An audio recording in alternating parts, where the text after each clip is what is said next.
First off, before we get into anything here, I have to tell you, because of this Roe v. Wade thing, I walk into the studio today and sitting on my desk, one of my guys printed this out for me and just left it on my desk. There is Clarence Thomas.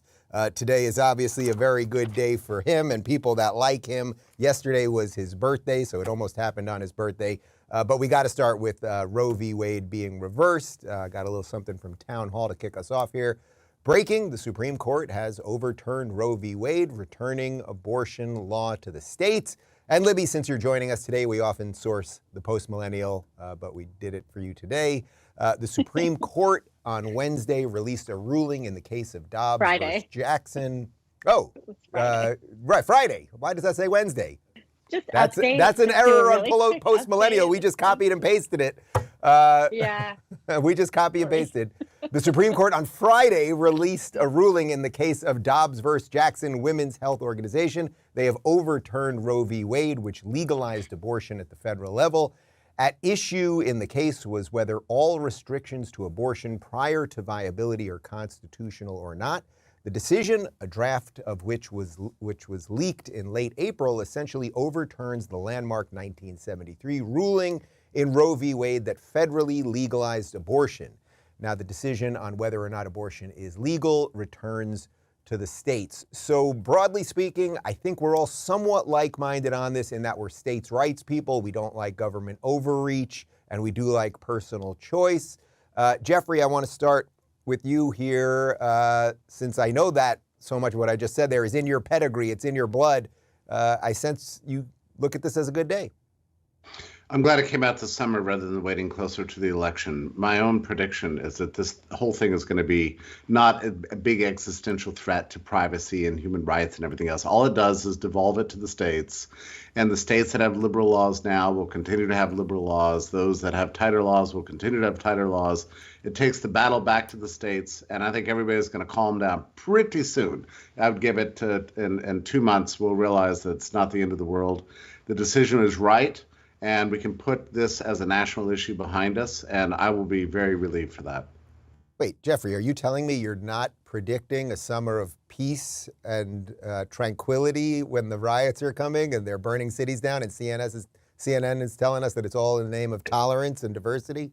Yeah, I don't believe any of that that's going to happen. I think it's a little bit of, but the shock already happened with the leak, right? I mean, that already people went through about 48 hours of freak out, and there'll be more of that in light of this decision. But I think everything's going to calm down, and people realize that it's a state level battle. The battle will continue in every state, and things will settle down, and we'll go back to the system we should have had from the very beginning.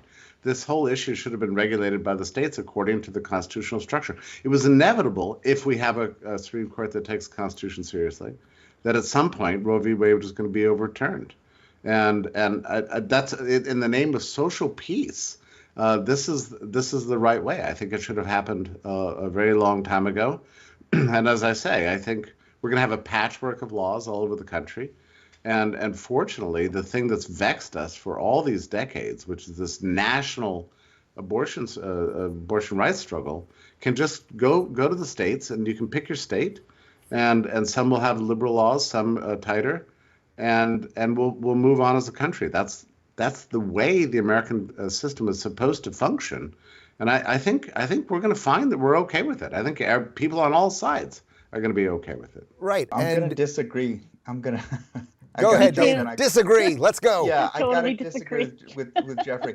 I completely agree with you in terms of where we should be as a country, and yes, of course, and I agree that the ruling was properly decided, and also that the original Roe v. Wade ruling disfigured politics about this issue for the last 50 years, but I don't think there's any hope of sort of going back to normal and like, okay, everybody embrace federalism now, because the left is built its conception of government in opposition to federalism. Mm-hmm. Their answer for this is not, okay, well, we lost here, which means we'll just have to suck it up and offer unlimited abortions in blue states. I mean, yes, they will do that, but the rationale for their entire program falls apart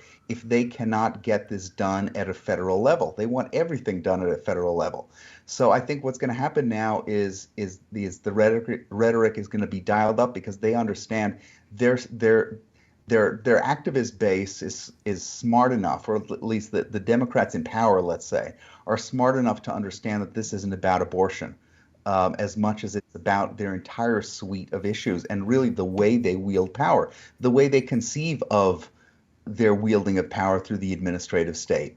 So I think what's going to happen now is they're going to go full bore to try to pack the court, in addition to all kinds of administrative, fixes as you suggested on the state and local level.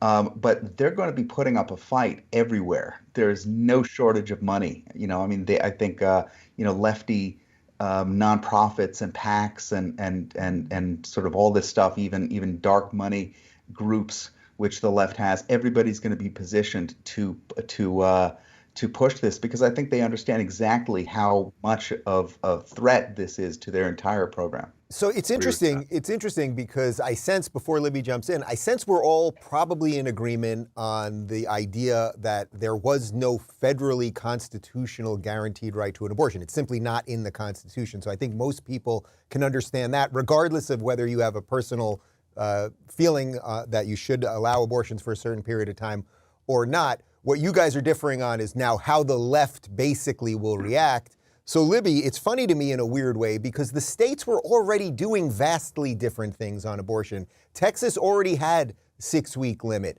Florida, which you guys know I love and live in Florida, Florida to me did something super interesting. Only 3 months ago, the Florida legislature in this red right-wing state led by Don't Say Gay Ron DeSantis passed a 15-week ban, which doesn't even go into effect until a couple of weeks from now. But it wasn't even controversial here, meaning that a state that's mostly red already was compromising on abortion. So is that the weird thing when it comes to the outrage that we're about to see, that the states were already making up their mind? If you want an 8.5-month abortion, congratulations, Gavin Newsom will do it for you personally.